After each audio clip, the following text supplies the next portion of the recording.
Good morning, everyone. Back again with another edition of Wouldn't You Like to Know?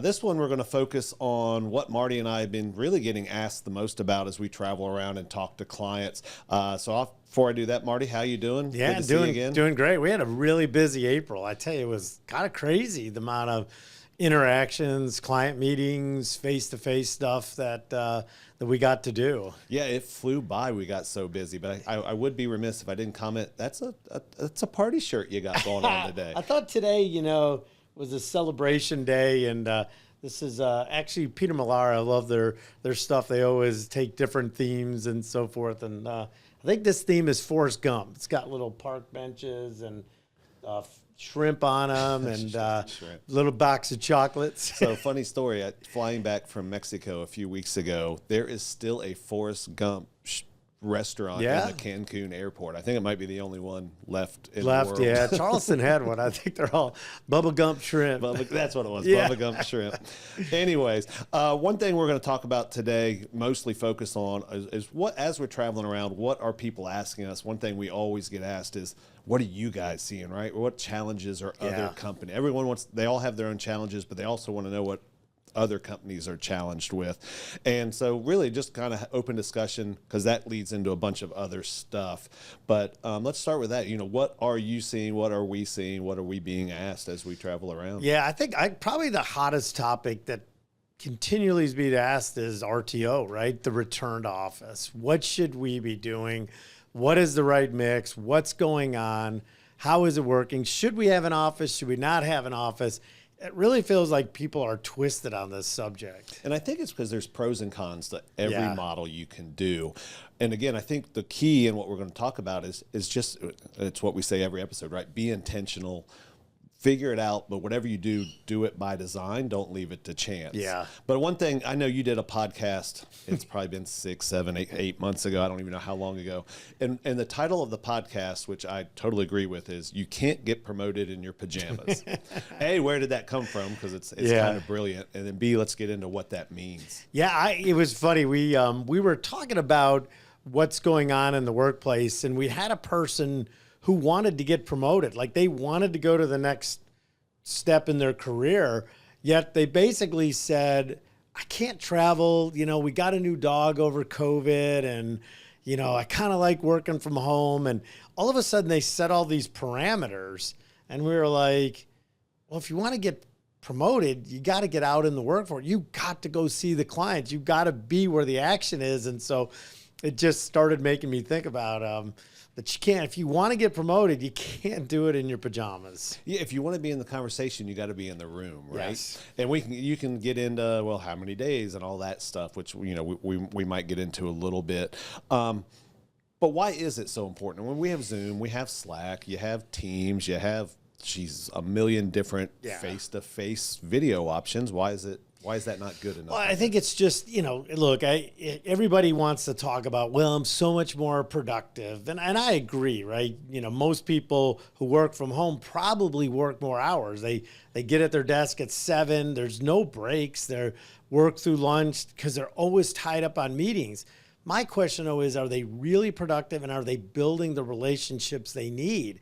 And what happens is we start forgetting about the human side, the water cooler stuff, the stuff that at some point in time you don't think matters, but it's where relationships are built. It's going to lunch. It's doing these things. And so while productivity is important, relationships and trust is so much more important. But again, people get so comfortable in their pajamas. They get comfortable in their life. And again, don't get me wrong. I like it. I think it's great. But if you really want to advance your career, got to be where the action is. Yeah, we always say a significant company wins at results and relationships. And I think, just personal experience, I am more productive at home. Mm-hmm. People aren't calling. People aren't poking their head in, asking how the weekend, right? You can focus. You can get through your checklist, being a high S. You can check our video out on that. I don't get interrupted. So I do get more done, but at the expense of what? Yeah. And that's what I think you have to weigh, right? And companies have to weigh is, yes, I may be checking more things off my to-do list, which I'm more productive, but I'm also not sharing my knowledge with teammates. I'm not growing are less experienced people. I'm not building relationships. I'm not going to lunch. I'm not spinning my chair. I call it spinning the chair training, right? When you're like, oh crap, I don't know how to do this. Yeah. Hey, how do you do this? Now I have to be like, hey Marty, do you have 30 minutes so we can jump on a Zoom call so I can ask you this question? Well, one of the things, we are social animals. We still like to be around people, and we love community. And what's happening is, by not going back into the office, we're losing that whole sense of community. I mean, a lot of us who grew up, some of our best stories, some of our, our greatest times were stuff we did with our customers, stuff we did with our company, and just things that were spontaneous. And what happens is we start to lose that community, and then we start to want it more on our spouses or our significant others or people we're dating, and we start forcing more on them. And I was just watching a podcast with, I think, Trevor Noah and Simon Sinek, and they were talking about that dynamic that we're losing at the office, that we're now placing on our spouses, on our, people we date, our relationships, and it's straining them. Instead of being more fun, we're almost wanting more community, and we don't have it. So I think there's a lot of stuff at play, more than just productivity. And for our Adam Grant fans, there are some studies now finally coming through, and it's interesting. So, like Gallup did one recently, and it found that only 30% of fully remote employees feel deeply connected to the organization or the organization mission.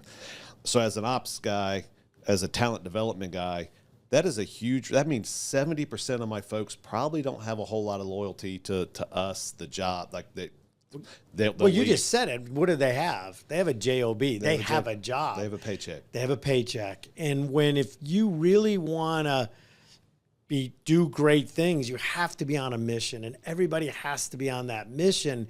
And when I watch those companies that are really successful, it's because their team's on a mission. They're all doing it together, not just from my home. I got my job done. I ticked my boxes. I really think it's probably one of the biggest challenges as leaders have today and companies have today is, what are we doing about this? Two of the best things we did, I shouldn't say best, we did a lot. Two of the most effective things I think we did at Evoco that allowed us to win at relationships and results were the great picking events. Yep. When we brought clients and employees and went out to Sonoma and we picked grapes and bottled wine and all that stuff. And then obviously the world famous, maybe the world notorious Christmas parties, where the whole company and spouses and others went somewhere. Awesome events. But I look at those now saying, if we were fully remote, would they have been as fun and as cool? No. Because I don't think we would have had we wouldn't have known each other well enough to make them as great as they were. Right. And that's why, again, events are great because we know each other, because we're more connected with each other. And I think that's where I think the good stuff happens. And again, as a leader today, I would say running a business, the more you're in, look, I'm all for flexibility. And I think people still on certain days, if they've got to go pick up their kids, they've got to do stuff. Like, flexibility is all part of the equation. But even if you're coming in for 3 or 4 hours, even if you're there, just having a home. And I know we're wrestling with some clients is, do they get an office? Do they not get an office? They start worrying about the money. And if you look at your balance sheet, or you look at your income statement, rent is like not even in the top 5 expenses. It's still like peanuts in the big scheme of things. But to provide a home for your people, to provide a place where they can go, I think is invaluable. Yeah, it's hard because it's all soft cost, right? The rent is a hard cost. It's a line item. Collaboration, culture building, just relationship building. How do you measure that? How do you put a price on that? I think it's 10x what you're paying in rent. Another number for you, Harvard basically did a study and said spontaneous collaboration drops 25 to 40% in fully remote teams. And that goes back to what I was just talking about. If I'm in the office, I can spin my chair, ask whoever, ask for help, ask a question, ask for ideas. If I'm at home, I now have to schedule something and who knows, I might forget what I even wanted to schedule or what I was thinking.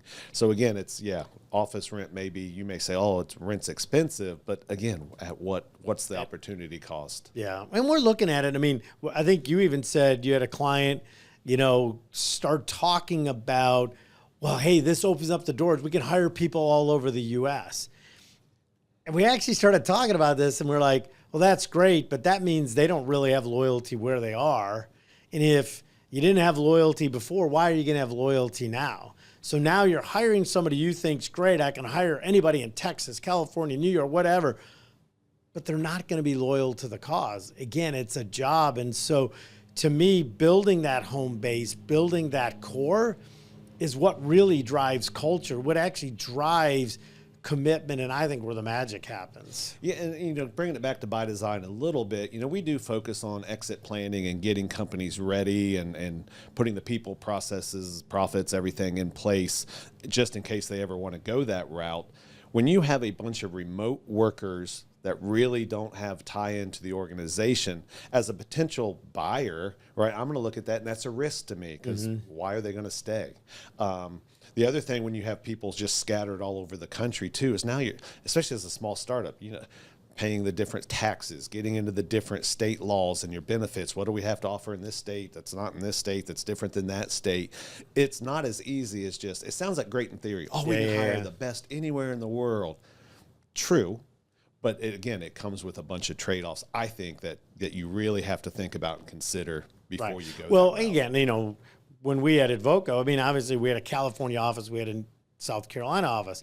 The one thing we were always is intentional as leaders to go back and forth. So Steve, he made it a regular 4 to 6 weeks he would come. I mean, and he really enjoyed coming here. I would go to California when we had a team out there. So I do think that if you are, and again, there's nothing wrong with certain remote or having certain things. But if all remote, no office is your plan, then quite frankly, nobody has a home. There's nowhere where, where do you call home? And I do think people miss that. I do. We were talking earlier before we started rolling about how there's days everyone has these days. You wake up and you don't have the energy. It's not, you're just maybe not feeling as motivated as every other day. And when you go into an office, a lot of times you get a buzz, okay, people are going, and they give you energy. They infuse you with some You mean energy. Your dog, Obi, doesn't give you energy? No, he does, but it's the wrong kind of energy. But again, so now you have to either manufacture it at home, and that takes a lot of self-awareness, a lot of discipline to say, okay, I'm not feeling it, but I'm still going to go. Where when you get in that office, you get around your team, you just kind of feed off each other, and all of a sudden you get through the day, right? And you're like, wow, I got a lot done. I feel better because I was around energy givers rather than just being at home, being an energy vampire. Right. And again, one of the things we learned, and I think this goes back to why we test, why we do the assessments and that kind of stuff, is when you're building this team, we also have to know who they are, who we're working with, and where we're going. And so, I was talking to another client this week, and we had gotten done doing the DISC and the Working Genius. And at the time, the company was missing galvanizing. They just didn't have it. And in their organization, they needed it. And so when they brought this person on, who was a high, galvanizing, high I person, changed the dynamics because she created a much more outward presence, and tied with their ability and their tenacity now with that galvanizing, just created real magic. And the other thing she said, and I thought this was interesting, is sometimes things are working, we just don't know why they're working. Or sometimes when they're not working, we don't know why they're not working. When they started to do the assessments, now they understood who were their tenacity people, who were their detail people, who were the people that were going to get shit done, tied to, I can galvanize. And she's like, yeah, but man, I would be working on this PowerPoint and everything else. So instead of putting themselves down, she knew what her strength was to create the stuff, but to find the right teammates. And so if you are going to build remote teams, or you're going to have people coming and going, knowing the personalities, knowing the strength is even more important. I agree. I want to run something by you, get your thoughts on it. Excuse me. A lot of people will say, well, we do monthly luncheons, or we do monthly happy hours, or we do monthly some happy event. Let's just say a happy event. I'm of the philosophy, though, that that's not, happy events aren't where you really build team, trust, relationships. That almost has to happen in the fire, in my opinion, where it's a long night. Something breaks at 4:59 p.m. on a Friday, and you and your team have to stay and just, we got to figure this out, and maybe it's all night long. Yes, the happy events are better than nothing, but I think being remote, being in your pajamas, you guys aren't going through the fires together, so you're not going to truly get that bonding experience. Yeah, what are your thoughts on that? I mean, well, I always laugh because one of the things they talk about when you join a fraternity or a sorority and you do certain things, and some people would look at it from the outside, say that's crazy, but what they do is they create adversity within a team, and what we end up doing is bonding with that team. So we bonded, and I bonded with my pledge class. Like, I'm still friends with most of my pledge class because of the things we went through. So you're right. In adversity, when we're there and we're burning midnight hour, doing whatever, I mean, there's some of my favorite stories that go on. Yeah, the long trips on the road where you're walking up to a pissed off client and you know you're going to get screamed at for something, but you get through it, you turn it around, and then, you know, whatever, you fix the problem, and a month later that client loves you. And like, that's what you miss when you're in pajamas, and I think when you're on Zooms and Teams and all that stuff. Yeah. Look, if you're in, especially in a sales job, the person right now that I've worked a lot with is probably seeing the greatest results he's ever seen in his career, and he travels every week. Like, every week he's at the client, he is there. And he says over half the work he picks up, he wasn't even thinking about or planning about. It came through a conversation. It came through walking through the halls. It came from meeting people. And again, his running joke is he'll walk by an office and somebody's like, oh, what are you doing here? And it'll be like, oh, I had another meeting. He didn't. He just wanted to get to that guy because he knew he could start a relationship with the VP or the president by proximity. If he tried to get an appointment, the guy's never going to have a schedule, but just by walking by, he'll give him 15 minutes. He'll do this stuff. And so it's actually gotten easier, I think, to be successful if you get out, put the pajamas away, and get in the field. Because if the standard now is pajamas, then not wearing them, doing them, then that's where the game changes. And I agree, because I think even, you know, one of the challenges we always hear, talent. Can't find talent. Can't find talent. So hard to find people. I've been disagreeing with that for 10 years now. But same thing. Everyone's doing Zoom calls and online interviews. And basically, you know, you might be business on top, pajamas on bottom. But if you're actually showing up at colleges, if you're showing up for career days, if you're holding in-person interviews and they get to see, hey, I get to be part of this community while offering some flexibility, I think it's never been easier to kind of be the employer of choice in some of these industries and markets. Right. No, I think you're 100% correct. I kind of think it's easier. Now, as we always said, when it comes to recruiting and everything else, it takes work. And again, most of us, when it comes to hiring, we're all freaking too lazy. We just want it to go away. We want to grab a resume, look at it, and say, let's hire this. Oh, they're great. Oh, look, they've done whatever we've done. And that's when we always regret it. It's the work.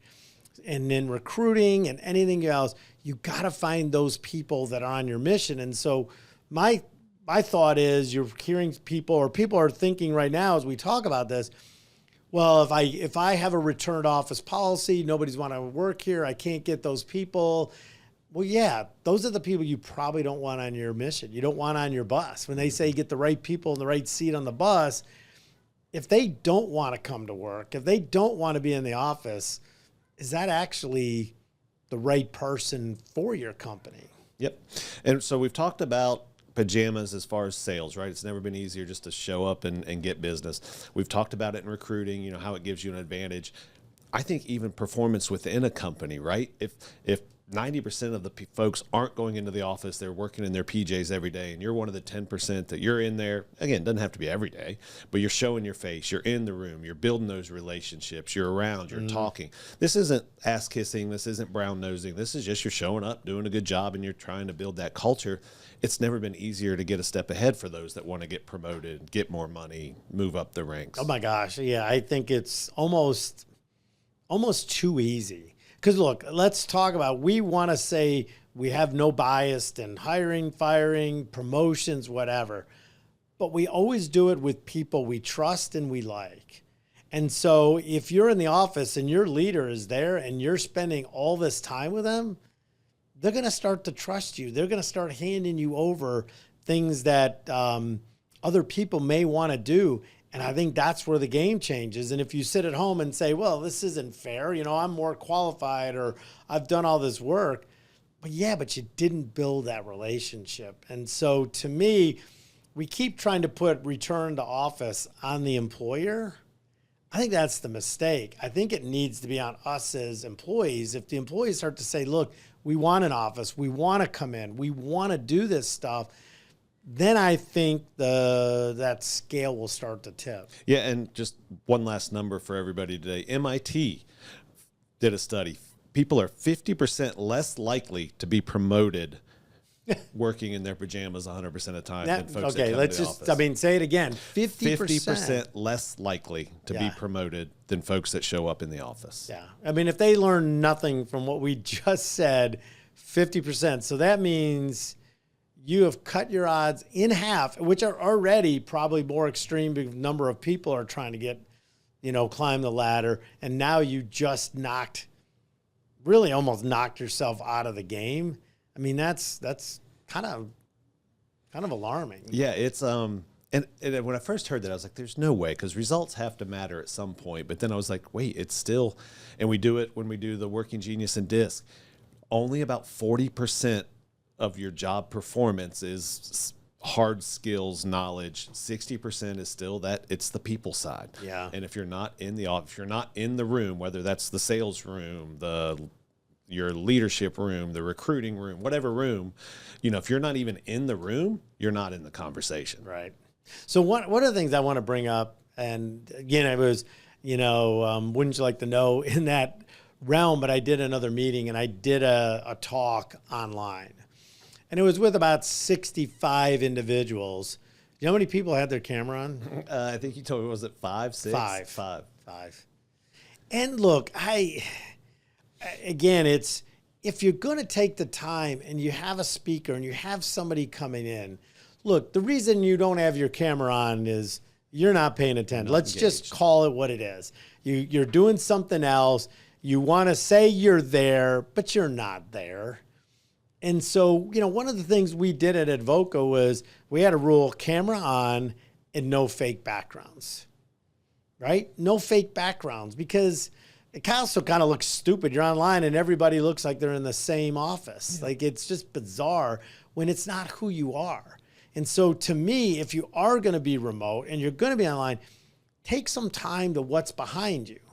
Like, don't have a messy room or a messy bedroom or whatever. Like, take time to at least look at what's behind you, but show who you are, what posters, what books, what's going on, because that does tell a story of who you are. And so if you are going to be on camera, be intentional about what persona you're showing. Yeah, it's interesting because when we tell clients that, they all look at us like we almost have two heads. Well, they might see my cat, or they might see a kid run through a room, or who cares? And that's our whole point about why we did it, was we want to know you, because knowing you, again, builds trust, builds that relationship. It's intentional why we did it. We didn't just do it because we wanted to be jerks and make sure they were awake. It was, we thought it was a better similarity to being in person, right? Who cares if a paper blows off your desk or, you know, whatever. It's who you are, and I'm going to trust you more. When we went through the acquisition, I'll never forget. I came to your office, like, they all had this, because you had to have a company approved background image, which was, like you said, the same size skyscraper. And I was like, I don't know, Marty. It just makes me distrust, because if they're hiding what's in the back, what else are they hiding? What else are they hiding? It's just a human nature. Like, they're hiding something, so what else are they hiding? Yeah. And I thought that's part of why we didn't want people to We want you to bring your true self to work, but not where you're working. Where you're working, or even to have your camera on. And so to me, these are all like just signs. They're all tells. If I'm promoting somebody and I'm looking for the next great leader, I always say I want to know what you're doing in the morning. Are you getting up early? Are you reading? Are you writing? Like, what are you filling your brain with? Are you going and interacting with people? Are you willing to get out there and mix it up with people? Like, these are all part of the equations to success. And when somebody tells me they're struggling, I almost can know when I ask 5 questions, I know the answers. I know what's going on is they want to be in their pajamas. They don't really, I stay up late and I can't get up early and I don't have time to read and I don't have time to listen and I can't write. Like, you get all the excuses on being better. Just like, I want to lose weight, but I'm not going to stop eating, or I'm not going to go to the gym. I don't have time for the gym, or I don't have time to work out. I don't have time to be in shape. Well, these are all signs to that. Here's a nugget I'll challenge leaders with out there that may be watching this. If you want to see if you have a healthy organization, call a Zoom meeting, whatever your next meeting is. Don't require cameras on, don't require anything, and just take a note. How many show up, put their cameras on with natural backgrounds and are truly, to your point, bringing their authentic self to the meeting, right, versus how many leave their cameras off or put a fake background on, or maybe here's the other trick. They start with the camera, they say hi, right? So everybody, because sometimes if it's a big meeting, not everyone's on the screen. So you log in, hey, everybody, hey, and then as soon as it starts, you're like, turn camera off, and then you're off. I would challenge, just have one, take note of how many people. If it's everybody, you're probably got a pretty good culture, pretty good team. If it's 0, you might want to call us. Yeah. Well, I think it is, and I think it's something we need to do. So anyways, I think we've kind of beat that subject to death, but again, I think you can tell it's important to us as we can help clients, as we help you move forward. I think we can help share these stories. We can help you build that team and that culture that I think everybody wants to winning. Would love to hear from y'all, whether you agree with us, even more importantly, if you disagree with us. We love hearing other points of view on this. Again, we don't always know every answer, but we know kind of the right questions to ask. And this is just some great questions to start asking yourself and asking your leadership team. Where are you now as far as your pajama policy, and kind of where do you want to go with your pajama policy? Yeah. And we're looking forward to another exciting month, and I can't wait to see what else comes up as we get out into the field. Sounds good. And until next time, everybody, thank you.